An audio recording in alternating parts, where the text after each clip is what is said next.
Damodara devotional ఛానల్కు స్వాగతం. వైశాఖ పురాణం 20వ అధ్యాయం పాంచాల రాజు రాజ్యప్రాప్తి అనే అధ్యాయం. నారద మహర్షి అంబరీష మహారాజుతో వైశాఖ మాహత్యంను ఇట్లు వివరింపసాగెను. శృతదేవుడు శృతకీర్తి మహారాజా వినుము. శ్రీహరికి మిక్కిలి ఇష్టమైన వైశాఖ మాస వ్రతమును దాని మహిమను వెల్లడించు మరి ఒక కథను చెప్పుదును వినుము అని చెప్పి ప్రారంభించారు. పూర్వం పాంచాల దేశమున పురుయశుడను రాజు కలడు. అతడు పుణ్యశీలుడను మహారాజు పుత్రుడు. అతడు తండ్రి మరణించిన పిదప రాజయ్యను. అతడు ధార్మికుడు, మహావీరుడు. తన శక్తియుక్తులచే విశాల భూమిని పాలించెను.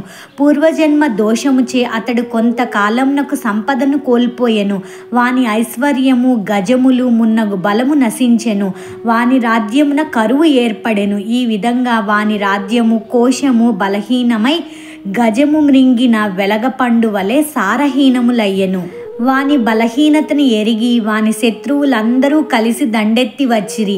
యుద్ధంలో నోడిన రాజు భార్యయగు శిఖినితో కలిసి పర్వత గుహలో దాక్కొని 73 సంవత్సరముల కాలం గడిపెను. ఆ రాజు తనలో ఇట్లు విచారించెను, నేను ఉత్తమ వంశమున జన్మించి తిని, మంచి పనులను చేసి తిని, పెద్దలను గౌరవించి తిని, జ్ఞానవంతుడను, దైవభక్తి ఇంద్రియ జయము కలవాడను.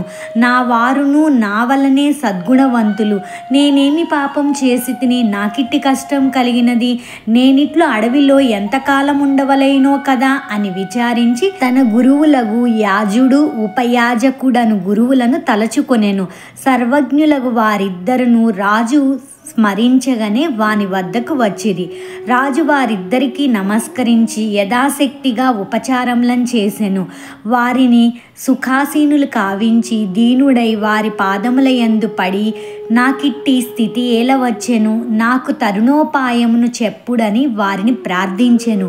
వారు రాజును లేవదీసి కూర్చుండబెట్టి రాజు చెప్పిన మాటలను వినిరి.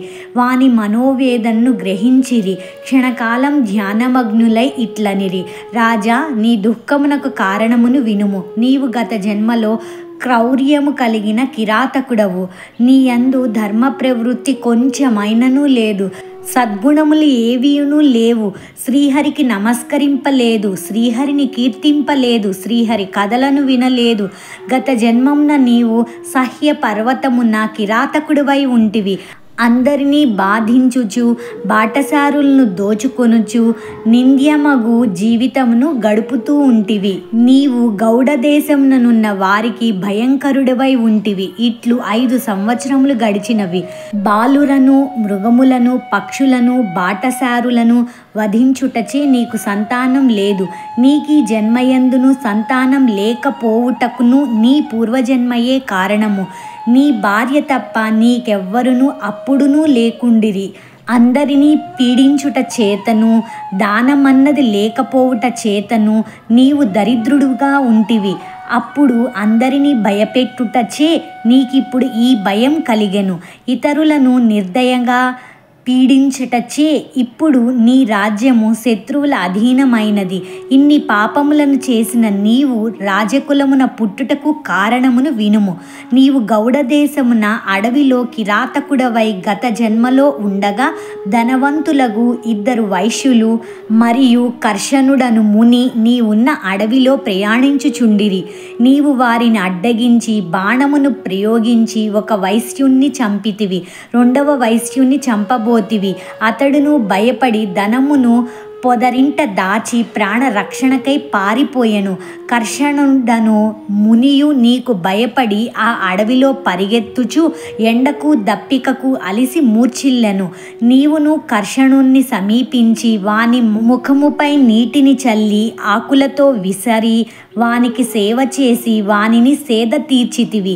అతడు తేరుకున్న తరువాత నీవు, ముని, నీకు నా వలన భయము లేదు. నీవు నిర్దయుడవు. నిన్ను చంపిన ఏమి వచ్చును? కానీ పారిపోయిన వైశ్యుడు ధనము నెక్కడ దాచినో చెప్పుము, నిన్ను విడిచెదను, చెప్పనిచో నిన్నును చంపెదను అని వానిని బెదిరించి తిని. ఆ మునియు భయపడి ప్రాణ రక్షణకై వైశ్యుడు ధనమును దాచిన పొదరింటిని చూపెను. అప్పుడు నీవు ఆ మునికి అడవి నుండి బయటకి పోవు మార్గమును చెప్పితివి. దగ్గరలోనున్న నిర్మల జలము కల తటాకమును చూపి నీటిని త్రాగి మరింత సేద తీసి పొమ్ము. రాజభటులు నాకై రావచ్చును, కావున నేను నీ వెంటబడి వచ్చి మార్గమును చూపజాలనని చెప్పితివి. ఆ ఆకులతో విసురుకొనుము, చల్లని గాలి వీచునని వానికి మోదుగా ఆకులనిచ్చి పంపి నీవు అడవిలో దాగుకొంటివి. నీవు పాపాత్ముడవైనను వైశ్యుని ధనమెచట ఉన్నదో తెలిసికొనుటకై ఆ మునికి సేవలు చేయుట వలన వానిని అడవి నుండి పోవు మార్గమును జలాశయ మార్గమును చెప్పుట వలన ఆ కాలము వైశాఖ మాసమగుటచే నీవు తెలియక చేసినను స్వార్థముతో చేసినను మునికి చేసిన సేవ ఫలించి ఆ పుణ్యం వలన నీవిప్పుడు రాజ్యవంశమున జన్మించితివి. నీవు నీ రాజ్యమును పూర్వపు సంపదను వైభవములను కావలనని అనుకున్నచో వైశాఖ వ్రతమును చేయుము. ఇది వైశాఖ మాసమే.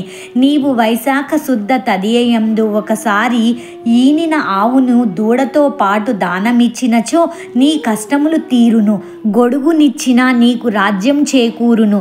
ప్రాతకాల స్నానం చేసి అన్ని ప్రాణులకు అందరికీ సుఖమును కలిగింపుము. నీవు భక్తి శ్రద్ధలతో వైశాఖ వ్రతం ఆచరించి శ్రీహరిని అర్చించి శ్రీహరి కథలను విని యథాశక్తి దానములను చేయుము. లోకములన్నీయు నీకు వశములగును, నీకు శ్రీహరియు సాక్షాత్కరించును అని వారిద్దరును రాజునకు వైశాఖ వ్రత విధానమును చెప్పి తమ నివాసములకు మరలిపోయిరి. రాజు పురోహితులు చెప్పినట్లుగా వైశాఖ వ్రతమును భక్తి శ్రద్ధలతో ఆచరించెను, యథాశక్తిగా దానములను చేసెను. వైశాఖ వ్రత ప్రభావమున ఆ రాజు బంధువులందరూ మరలా వాని వద్దకు వచ్చిరి. వారందరితో కలిసి ఆ రాజు తన పట్టణమైన పాంచాలపురమునకు పోయెను. శ్రీహరి దయ వలన వాని శత్రువులు పరాజితులై నగరమును విడిచిపోయిరి. రాజు అనాయాసముగా తన రాజ్యమును తిరిగి పొందెను. పోగొట్టుకొని సంపదల కంటే అధికంగా సర్వ సంపదలను పొందెను. వైశాఖ వ్రత మహిమ వలన సర్వమును సంపన్నమైన వాని రాజ్యము సుఖశాంతులతో ఆనందపూర్ణముగా ఉండెను. వానికి దృష్టకీర్తి, దృష్టకేతువు, దృష్టద్యుమ్నుడు, విజయుడు, చిత్రకేతువు అను 5 పుత్రులు కుమారస్వామి అంతటి సమర్థులు కలిగిరి. ప్రజలందరూ వైశాఖ మాస వ్రత మహిమ వలన రాజానురక్తులై ఉండిరి. రాజును రాజ్యవైభవము సంతానము కలిగినను భక్తి శ్రద్ధలతో వైశాఖ వ్రతమును ఆచరించి యథాశక్తి దాన ధర్మములను చేయుచుండెను. ఆ రాజునకు గల నిశ్చల భక్తికి సంతసించిన శ్రీహరి వానికి వైశాఖ శుద్ధ తృతీయ అక్షయ తృతీయ నాడు ఆ రాజుకు ప్రత్యక్షమయ్యెను. బాహువులయందు శంఖ చక్ర గదా ఖడ్గములను ధరించి పీతాంబరధారి అయి వనమాల విభూషితుడై లక్ష్మీదేవితో గరుడాది పరివారములతో ప్రత్యక్షమై పరమాత్మయగు అచ్యుతుణ్ణి చూచి ఆ రాజు శ్రీహరిని చూడలేక కనులు మూసుకొని భక్తితో శ్రీహరిని ధ్యానించెను. కనులు తెరిచి ఆనంద పరవశుడై గగుర్పొడిచిన శరీరంతో గద్గద స్వరముతో శ్రీహరిని చూచుచు ప్రభువు భక్తితో ఆనంద పరవశుడై శ్రీహరిని ఇట్లు స్తుతించెను అని శృతదేవుడు శృతకీర్తికి చెప్పినది నారద మహర్షి అంబరీషునితో పలికెను. వైశాఖ పురాణంలోని 20వ అధ్యాయం సంపూర్ణం. రేపు 21వ అధ్యాయంలో ఆయనని శ్రీమన్నారాయణుని భక్తితో పొగిన స్తోత్రం ఉంటుందండి. దాని అర్థం కూడా చాలా పెద్దగా, ఎంత పెద్ద శ్లోకం అంటే మొత్తం 25 లైన్లు ఉన్నాయండి ఆ శ్లోకము. దాని తాత్పర్యం కూడా చాలా నీట్గా వివరించారు. చూద్దాం రేపటి అధ్యాయంలో. ఎవరైనా మన ఛానల్ని ఫస్ట్ టైం చూస్తున్నట్లయితే ప్లీజ్ సబ్స్క్రైబ్ చేసుకోండి, అలాగే లైక్ చేయండి, షేర్ చేయండి, తప్పకుండా కామెంట్ చేయండి. సర్వం శ్రీకృష్ణార్పణమస్తు.